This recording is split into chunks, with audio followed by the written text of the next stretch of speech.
સુંદરના ધામની અડગ શ્રદ્ધા, દંડવત યાત્રાની પ્રેરણાદાયક વાર્તા. ગુજરાતની પવિત્ર ધરતી પર ભક્તિ અને શ્રદ્ધાની અનેક કથાઓ જન્મે છે.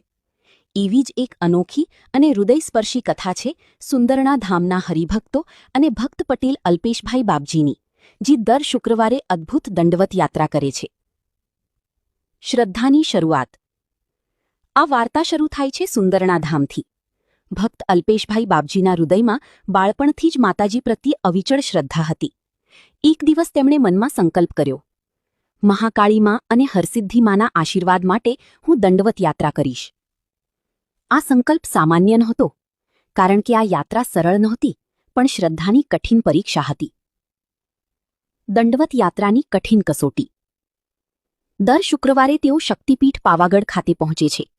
યાત્રા શરૂ થાય છે ચાચરનો ચોક, માંચીથી.